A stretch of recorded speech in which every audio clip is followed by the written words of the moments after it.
Yan na nga aga, let me change lanay sa natong pag-aram kasi today is Palm Sunday. Maaaring ba kami sa Palm Sunday? Pamindita san pambindita. Nga naman kami yan ang mga pambinditahan natin. No, dire. Actually, ang mga nagdala sa mga palm, actually, kung kita niyo sa Bible, ang mga nagsirang liwat, crucify Him, crucify Him. Kung ating basahan ng Biblia, ang mga nagdala sa palm, maulit na nagparak nga, iraisang si Yeso Cristo. And nag-search ko, kaya nga may pambindita.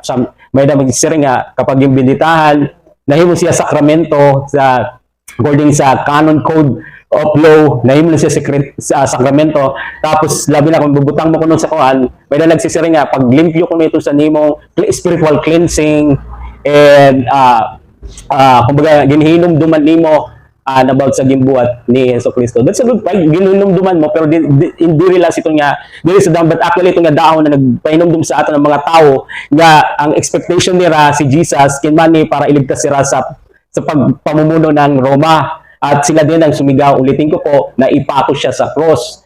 Kaya maring kung meron kang dahon ngayon na dinadala, so you are agreeing with these people na si Yesu Cristo ay ipako sa cross. And another siguro, yung superstitious belief, pag may nakakunos ito tapos na binditahan, maharayon ng espiritu. Do you believe?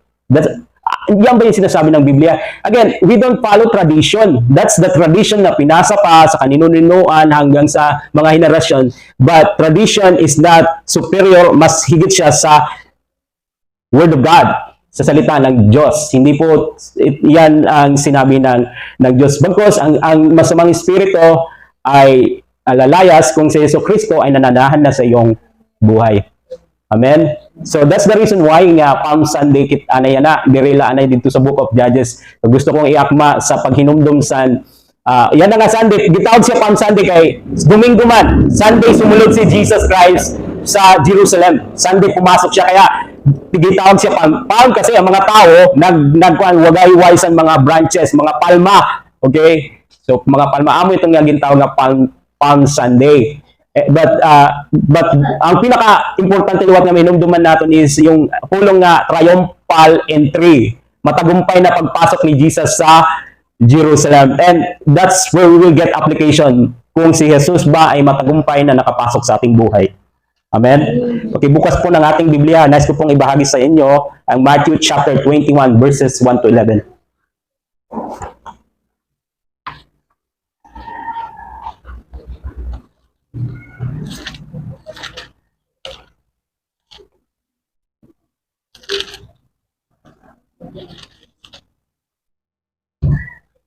Kahit po sa Tagalog, na nandyan na po yung title, no, matagumpay na pagpasok sa Jerusalem. Sundan niyo po ako, Mateo, Kapitulo 21. Basahin ko po muna po bago tayo yumuko para tingin ang favor ng Diyos sa ating pag-aaral. Nang malapit na sila sa Jerusalem, dumaan sila sa Bethphage, sa bundok ng mga Olibo. Inutusan ni Jesus ang dalawa sa kanyang mga alagad. Pumunta kayo sa susunod na nayon at makikita ninyo kaagad doon ang isang babaeng asno na nakatali, kasama ang kanyang anak. Talagan ninyo ang mga iyon at dalhin sa akin. Kapag may nagtanong sa inyo, sabihin ninyong kailangan iyon ng Panginoon at ibibigay niya agad ang mga iyon sa inyo. Sa gayon, natupad ang sinabi ng propeta, sa lungsod ng Zion ay ipahayag ninyo, tingnan mo ang iyong hari ay dumarating. Siya ay mapagpakumbaba, masdan mo't siya ay nakasakay sa isang asno at sa isang bisiro na anak ng asno. Lumakad nga ang mga alagad at ginawa ang iniutos ni Jesus. Dinala nila kay Jesus ang asno at ang bisiro at isinapin sa likod ng mga ito ang kanilang balabal at sumakay si Jesus. Maraming naglatag ng kanilang balabal sa daan, mayroon namang pumutol ng mga sanga ng kahoy at ito'y inilatag sa daan. Nagsisigawan ang mga taong nauna at sumusunod sa kanya. Sigaw nila, purihin ang anak ni David, pinagpala ang dumarating sa pangalan ng Panginoon, purihin ang Diyos. Pagpasok ni Jesus sa Jerusalem, nagulo ang buong lungsod. Sino kaya ito? Tanong nila. Si Jesus ang propetang taga Nazareth sa Galilea, sagot ng karamihan. Manalangin po tayo. Sa umagang ito, Panginoon, nagpapasalamat po kami sa iyong pagkusang loob na ibinigay mo ang iyong sarili upang kami iligtas mula sa kasalanan at para, Panginoon, mapatawad at magkaroon ng buhay na walang hanggan sa sino mang sumampalataya sa iyo. Maraming salamat po, Panginoon, na hindi ka nag-aalinlangan na gawin mo ang nararapat para kami, Panginoon, ay maligtas. Hindi po ang pako ang nagpanatili sa iyo sa cross, kundi ang pag-ibig mo ang dahilan kung bakit nakasabit ka sa cross.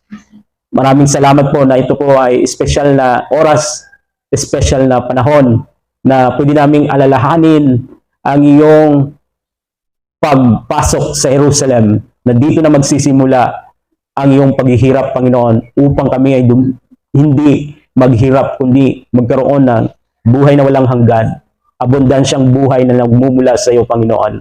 Maraming salamat po, Panginoon, na sa pag-alaala namin sa iyong pagpasok sa Jerusalem, ang bawat isa ay paalalahanan mo rin, Panginoon, patungkol sa iyong desisyon, patungkol sa buhay Kristiyano, patungkol sa mga bagay na kinakailangan na, Panginoon, ikaw ay makapasok sa aming buhay. At pwede namin, Panginoon, para sa mga Kristiyano, para sa bawat isa na may relasyon sa iyo, pwede namin examine ang aming sarili kung talagang matagumpay ka na nakapasok sa aming buhay. Maraming salamat, Panginoon, na mangungusap ka sa oras na ito sa pangalan ni Jesus. Amen. As we look in Matthew po, you're gonna notice 4 na tugon dito sa pagpasok ni Jesus sa Jerusalem. Una ay pagpapakumbaba, as we can see sa buhay ni Jesucristo. Pangalawa ay ang obedience, ang pagsunod. Makikita natin sa buhay ng mga alagad ni Jesucristo. At pangatlo is sacrifice. Makikita natin sa may-ari ng bisiro, asno. At pang-apat ay ang pagpupuri, na makikita natin sa mga tao na nasa daan upang purihin si Jesus. So yun po yung 4 na punto na nais kong simpleng maintindihan ninyo ngayong umaga. At ating po itong titingnan ang kung ano pa at nais natin na mangusap ang Panginoon sa mga bagay. 4 na bagay nito: humility, pagpapakumbaba, pagsunod, obedience, sacrifice, at praises. So si Jesus sa huling pagkakataon po ay mananatili na dito sa Jerusalem. Actually, pumunta siya templo, and then sa Mount Olives upang, di ba, nag-spend time siya para manalangin. So, but dito na po siya sa pagpasok niya hanggang sa ipako siya sa cross. At mapapansin niyo na malapit, dumaan sila sa Bethphage, at nandun po ang bundok ng mga olibo. Sa east side po ito ng Jerusalem, bundok ng olibo, obviously kasi may mga olive trees. At ito po ay ginagawang oil sa Super Metro, sa Metro Mall, makikita nyo may mga olive oil, di ba? So, ay nandito din po ang Gethsemane, Garden of Gethsemane, na ang ibig sabihin po ng Garden of Gethsemane is olive press, kasi dito po pinipisa ang mga olives para lumabas po ang kanyang juice at gawing oil. So, now, dito sa story, sa narrative, in verses 1 to 3, mapapansin natin na inutusan ni Jesus ang mga alagad na kunin ang bisiro sa village. Nakatali to, talagang detalyado po ang instruction ni Jesus. Napansin nyo? Na detalyado ang instruction. Nakatali, kunin nyo, at kung may magtanong, sabihin nyo, kailangan ito ng Panginoon. At sabi ni Jesus, ibibigay niya ito. Possible na nagkaroon na ng ahead arrangement na para ibigay ang donkey or ang colt o ang bisiro. So, as you notice in verse 4, sabi dito sa verse 4, sa gayon natupad ang sinabi ng propeta. Verse 5, sa lungsod ng Zion ay ipahayag ninyo, tingnan mo, ang iyong hari ay dumarating, siya ay mapagpakumbaba, masdan mo siya ay nakasakay sa isang asno at sa isang bisiro na anak ng asno. Ito po ay kinote mula sa Zechariah o Zacharias chapter 9 verse 9. Alam niyo po yung pagitan between sa time ni Zechariah at sa pagpasok, eksaktong pagpasok ni Jesus Christ, 550 years. Sakto sa pagpasok mula sa prophecy, eksakto sa pagpasok na pinapasi sa pagpasok ni Jesus sa Jerusalem. So, again, Zechariah chapter 9, verse 9, itong nabasa natin sa verse 5, at natupad nga po na siya po ay pumasok sa Jerusalem. Siya po ay king. And ang theme po sa Book of Matthew is to present na si Jesus ang king ng mga Hudyo. So, natupad na yun, 550 years bago pagpasok mula sa Zechariah hanggang sa pagpasok ni Jesus sa Jerusalem. At sinabi dito, detalyadong sinabi, darating ang iyong hari at darating siya ng may kapakumbabaan, batang asno ang kanyang sasakyan. So, batang asno, isa siyang king, di ba? Pero bakit asno ang kanyang sinasakyan? Kasi po noon, at even sa ibang parts ng lugar, but traditionally, ang king po talaga ay sumasakay sa kabayo. Mula sa, siya po ay sasakay kabayo para makipaglaban sa mga kaaway, and then pagbalik niya, kung naging matagumpay, nakasakay pa rin siya sa kabayo. Yun po yung sinasakyan ng king. Bakit asno ang kanyang sinakyan dito o pinakuha niya sa alagad para ito ang sakyan niya para pagpasok sa Jerusalem. Ang donkey po ay nagsisimbolo ng kapakumbabaan. Kapag hindi siya dumating para sa pakikipaglaban, dumating siya para sa kapayapaan upang magkaroon ng peace ang tao at ang Diyos. Dahil tayo nasa rebellion, di ba? Dahil sa kasalanan. At sa pamagitan lang po ng kamatayan ni Jesus Christ doon sa cross para tayo ma-reconcile sa Diyos, para tayo ay mapatawad sa ating mga kasalanan. So, again, it speaks about sa humility ni Jesus na kung saan siya nakasakay dito sa donkey at hindi sa horse. At ang victory po ay hindi patungkol sa espada, kundi ito ay ang victory ay makakamit o nakamit sa pamagitan po ng cross. Kamatayan po niya sa cross. Again, ang battle po ay hindi po flesh and blood, kundi ang battle po dito ay spiritual, na tayo ay nasa pagkagapos ng kasalanan. Tayo ay kailangan na mapalaya or ma-set free mula sa sin at mapatawad and magkaroon ng eternal life to those na sumampalataya kay Jesus Christ. So, kung si Jesus ay mayroong kapakumbabaan, how much more dapat na ang kanyang mga followers? Kapakumbabaan po. Ano po ibig sabihin ng kapakumbabaan? Dito, ang kapakumbabaan dito, iniuna ni Jesus ang tayo bago ang kanyang sarili. And ito po ay talaga, it makes us humble na diri ang ating sarili. Alam niyo po ang gitnang letra ng pride? Ano po ang gitnang letra ng pride? P-R-I-D-E. Ano po ang gitnang letra ng pride? I. Tayo, ating sarili. Palagi na, kung I, sarili natin palagi, imbes na sa interest ng iba, ay ito po ay magdudulot sa atin ng pride. So, again, number one, humility ang mapapansin natin. And that's one of the characters ng mga mayroong ng relasyon sa Panginoon. We know how to humble, magpakumbaba. Meron ng humility sa ating buhay. Pangalawa, nais ko pong mapansin ninyo ay ang pagsunod ng mga alagad. So, verse 6, lumakad nga ang mga alagad at ginawa ang iniutos ni Jesus. Dinala kay Jesus ang asno at ang bisiro at isinapil sa likod ng mga ito ang kanilang balabal at sumakay si Jesus. So, based from verse 6, sumunod po ba ang mga alagad? Amen? Sumunod po ang mga alagad. Sa instruction ni Jesus, ang instruction niya, kunin nyo ang tali, kalagan nyo muna, kunin yung donkey. Pero kung ilalagay natin ang ating sarili, maaaring maglintay sa ating sariling karunungan at ang unang gagawin natin ay magpaalam muna sa may-ari. Tama po ba? Pero sabi niya, kalagan mo muna ang tali, kunin nyo ang donkey. Tapos sa paglakad, parang isipin natin kung tayo parang mali si Lord, parang mali si Jesus. Dapat sana magpaalam muna tayo bago natin kunin. Baka habulin tayo ng itak o baka pagalitan tayo. Pero mapapansin natin yung detailed instruction ni Jesus at sinunod nila yung detalyeng instruction ni Jesus na kalagan ang asno. At doon pa lang nakita ng may-ari na kinakalagin, kinukuha ang asno. O bakit yung kinukuha ang asno? Dahil kailangan po ito ng Panginoon. And so, ibinigay sa kanila ang asno. What's the application? Alam niyo po ba kung saan ang detailed instruction ng Diyos? Detalyadong instruction ng Diyos?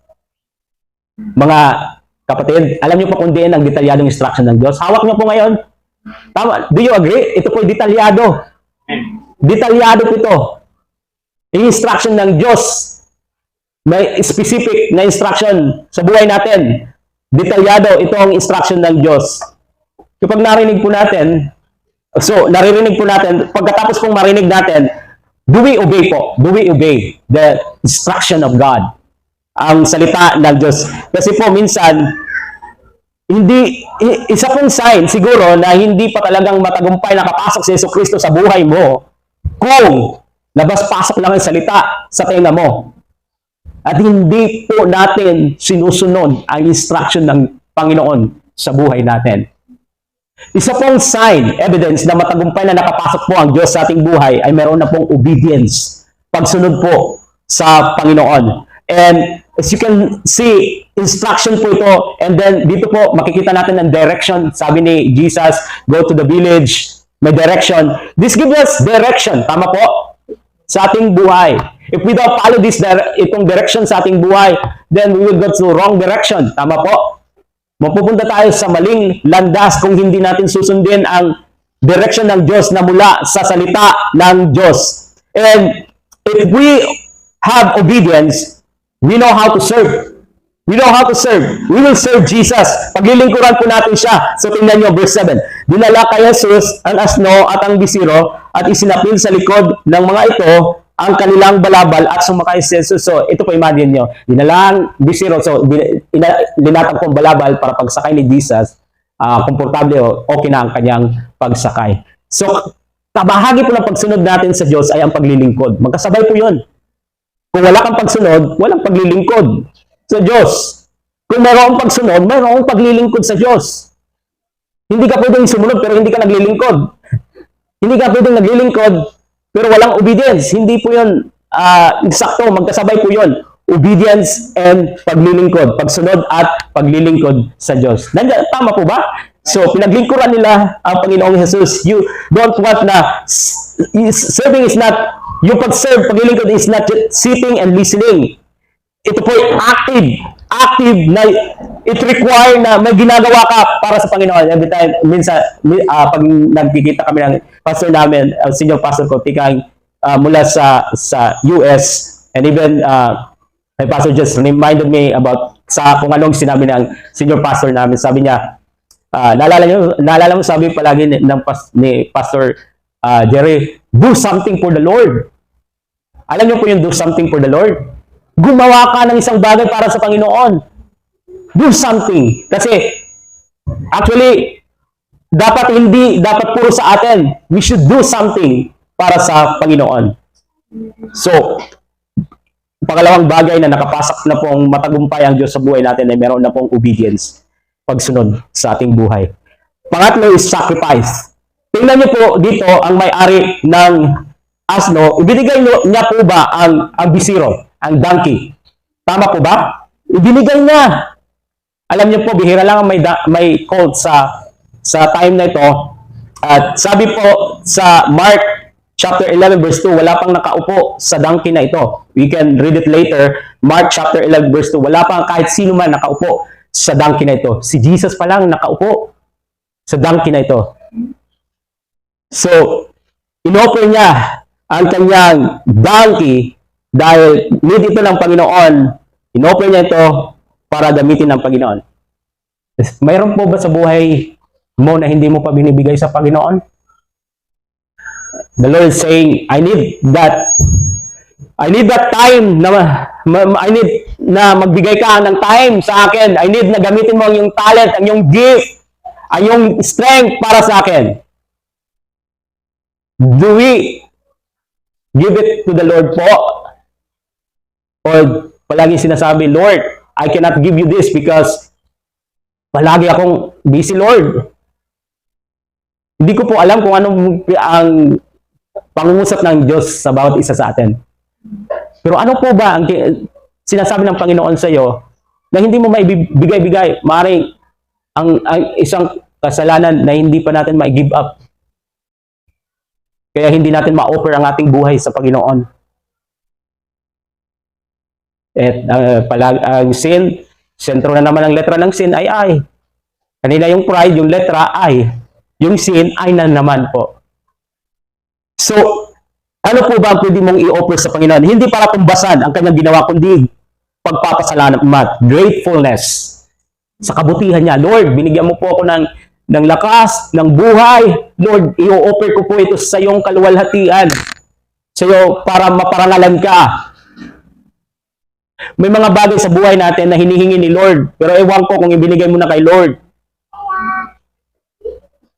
So, we need to give up those things para sa Panginoon. Imagine nyo kung hindi give up ng may-ari ng asno, yung asno, uy, hindi ko pwede ibigay ito. Kasi wala pang nakakasakay ng asno ito. Hindi pa nga ako nakasakay sa asnong ito. Tapos, si Jesus gagamitin ito. And yan po ang sign na selfishness kung hindi si Kristo ang nasusunod sa ating buhay. Kung hindi natin ma-offer ang mga bagay na hinihingi ng Panginoon sa atin. Ulitin ko po ang tanong, ano po bang hinihingi ng Panginoon sa iyong buhay? Maybe panahon para maglingkod sa Kanya, maaaring talent na ipagamit mo para sa kaluwalhatian ng Diyos, maaaring even isang kasalanan na kailangan mong i-give up para ma-offer mo ang iyong buhay sa Kanya. So, we need to sacrifice those things, give up those things, and we need to, be willing na ipagamit ang mga bagay na ito na nais ng Panginoon na gamitin niya para sa kanyang kaluwalhatian. So you notice, prepared na po ito para gamitin ng Panginoon. Pero ang tanong ko po, prepared ka na ba para i-offer ang hinihingi ng Panginoon sa buhay mo para sa kanyang kaluwalhatian? Handa ka na ba para ibigay ang iyong sarili sa Panginoon? Or ito po yung sign na matagumpay na nakapasok ang Panginoon sa buhay natin kung handa na tayong gamitin ang buhay natin para sa kaluwalhatian ng Diyos. Kung hindi ka handa at hindi mo kayang i-give up ang mga bagay na hiningi ng Panginoon, this is a sign na hindi po pa talaga nakaka-penetrate ang Panginoon sa buhay mo. So, pang-apat po, last, tapusin ko po, ay pagpupuri mula sa mga tao itong nasa kalsada. So, let's continue sa verse 8, maraming naglatag ng kanilang balabal sa daan, mayroon namang pumutol ng mga sanga ng kahoy at ito'y inilatag sa daan. Nagsisigawan ang mga taong ito, ang mga taong nauna at sumusunod sa kanya. Sigaw nila, purihin ang anak ni David. Pinagpala ang dumarating sa pangalan ng Panginoon. Purihin ang Diyos. So, sa muli, pagpupuri, pero hindi po ito pagpupuri na nauunawaan nila kung ano ang dahilan ng pagdating ni Jesucristo. Pinupuri nila si Jesus dahil ang kanilang pagtingin, ang pananaw nila kay Jesucristo ay political king. Dumating si Jesus para iligtas sila mula sa pagkasakop sa Roma, mula sa oppression ng Roman government. Yun yung pananaw nila, hindi yung para iligtas sila mula sa kasalanan. So, mali yung pananaw nila sa Panginoon. So, kaya nga po, makikita natin sa, I think, chapter 27, na dito na pagkapako ni Jesus Christ, ito rin ang mga tao, dahil hindi po na-meet ang kanilang expectation, sila din po sumigaw na ipako siya sa cross. Ipako siya sa cross. Itong sumisigaw, purihin ang anak ni David. Ito rin ang magsasabi na ipako siya sa cross. Dahil po, hindi po na-meet ang kanilang expectation na si Jesus ang magliligtas sila sa kanila mula sa pagkaalipin o sa oppression ng Roman Empire. Tanong ko po, kapag hindi po na-meet ang expectation mo, hindi ibinibigay ni Lord ang expectation mo, nagagalit ka ba sa Panginoon? Kapag hindi na-meet ang mga expectation natin, do we reject God already? Lord, akala ko ba ikaw ang Diyos ng pagpapala? Bakit? Kasi in some churches today, ang expectation sa Diyos ay God of blessing at hindi niya papahintulutan na dumaan ka sa mga circumstances. Pag dumating na sa mga circumstances, mga problema, sinisisi na ang Diyos. Hindi na nagpapatuloy sa paglilingkod sa Diyos. Kasi ang kanilang expectation sa Diyos, puro lang blessing. Lord, susunod ako sa iyo kasi ikaw ang God of blessing. Pinagpapala mo ang mga taong sumusunod sa iyo. Pero how about when at times na dumadaan ka sa mga trials, mga problema? doon din na dahan-dahan, hindi mo na sila makikita sa simbahan. Hindi na sila magpapatuloy sa paglingkod sa Diyos kasi mali ang expectation nila, ang pagtingin nila sa Panginoon. So, dapat mo mayroon tayong tamang pananaw kay Jesucristo kasi kung mali ang pananaw natin, then maapektuhan po nito ang ating spiritual life, ang ating pagsunod sa Panginoon. And so, we know why these people praise Him because they expect na siya po ay magliligtas sa kanila mula sa oppression ng Roma o sa pagiging sakop ng Roman Empire. So, but we notice also na sila po ay nagpupuri sa kalsada. You know, for us Christian, we praise God kasi may tamang kilala natin si God. We know Him, tama? But these people, they don't know Jesus. They don't know Jesus. They praise Him, but maraming mga tao ngayon nagpupuri kay God pero hindi nila kilala si God. Like these people. Maraming mga tao ngayon, ulitin ko po, nagpupuri sa Diyos pero hindi nila kilala ang Diyos. Nagpupuri lang sila dahil ito na yung nakagawian natin tradition sa simbahan. So magpupuri din ako. Takaas ka rin kamay. Tama po. Meron po ganitong mga tao. Bakit ka nagpupuri? Kasi yun ginagawa nila eh. Pupurihin ko din ang Diyos. Tradition na kasi. Tradition na. Hindi po. Nagpupuri ka sa Diyos dahil alam mo kung bakit pinupuri mo siya at kilala mo ang Diyos na pinupuri mo. Amen? Hindi yung nandito ka nagpupuri. Ay, magpupuri ako sa Diyos dahil yun po ang ginagawa ng simbahan o tradition na po ito. So, we know why we praise Him. Amen? We know why we praise Him and we know Him. Amen? Ang mga makapagpupuri lamang sa Diyos ay yung tamang pagpupuri sa Diyos ay yung mga nakakakilala sa Diyos. Ang mayroong relasyon sa Diyos. Mayroon silang understanding kung sino ang Diyos, kung ano ang kanyang mga katangian, that God is omniscient, God is powerful, walang imposible sa Kanya dahil ang Diyos ay mabuti. Amen? So again, these are the things na mapapansin natin sa matagumpay na pagpasok ni Jesus sa Jerusalem. Pero ang tanong ko po, si Jesus po ba ay matagumpay na nakapasok sa iyong buhay? Ito po ang mga maing examine natin ating sarili. Ito po yung mga sign na kung talaga bang nakapasok na si Jesus sa ating buhay. Una, mayroong ng humility. Pangalawa, mayroong pagsunod. Pangatlo, may sacrifice. Pangapat, may pagpupuri dahil nakikilala mo ang Diyos na pinupuri mo. Kilala mo siya sa iyong buhay. Amen? So let's bow our head and let's thank God, praise Him sa Kanyang ginawa para sa atin. Pumasok siya sa Jerusalem upang sundin ang kalooban ng Diyos at dahil sa pag-ibig niya sa atin. Panginoon, sa umagang ito, we are so grateful sa iyong kabaitan, sa iyong pag-ibig sa amin, Lord. Simula sa araw na ito yung pag-aalala sa iyong pagpasok sa Jerusalem hanggang sa araw ng Biyernes na ikaw ay ipapako sa cross. Itong mga tao din na sumigaw na purihin ang anak ni David. At sa araw ng Biyernes, ito rin ang mga tao na sisigaw na ipako siya sa cross.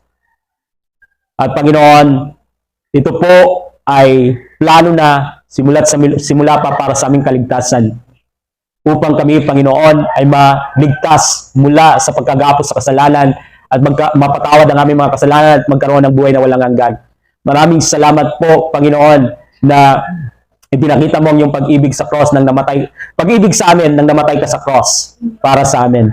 Maraming salamat po na pwede namin, Panginoon, na hindi lang sa araw ng Palm Sunday, kundi araw-araw dahil po ang iyong pag-ibig ay nararanasan namin araw-araw. Salamat po, Ama, sa ginawa mo para sa amin. Lord, nawa ang ginawa mo sa cross ay magpagalaw sa amin upang sundin ang iyong kalooban sa aming buhay. Maraming salamat po sa halimbawa na pinakita mo ng pagpapakumbaba at hindi po kami mahirapan magpakumbaba dahil ginawa mo na ito, Panginoon. At ang iyong pag-ibig ang siyang magbibigay sa amin ng tulong upang kami magpakumbaba, knowing na naligtas kami kaming mga makasalanan naligtas sa pamagitan ng iyong biyaya at hindi sa aming mga gawa. At salamat po, Panginoon, na kahit sa pagsunod, ay magagawa namin sumunod dahil ikaw rin ang magbibigay sa amin ng kalakasan para magawa namin ang iyong kalooban. Nasasabihin namin katulad ng sinabi mo sa Garden of Gethsemane, not my will, but your will, ang kalooban mo masunod sa aking buhay. Even Lord, ang panalangin ko po sa bawat isa na i-offer po ang buhay para sa iyong kaluwalhatian. At ito po yung sabi mo sa Romans chapter 12 na i-offer namin ang aming katawan para sa iyong kaluwalhatian para gamitin mo, Panginoon. And Lord, salamat. Higit sa lahat, pinupuri ka namin dahil sa nakikilala ka namin na mayroon ng kaming relasyon sa iyo at pinupuri ka namin dahil sa iyong ginawa para sa amin. Salamat po, Panginoon, sa oras nito sa pagpapaalala sa iyong ginawa para sa amin. Sa iyong papurit pasasalamat sa pangalan ni Jesus. Amen. Amen.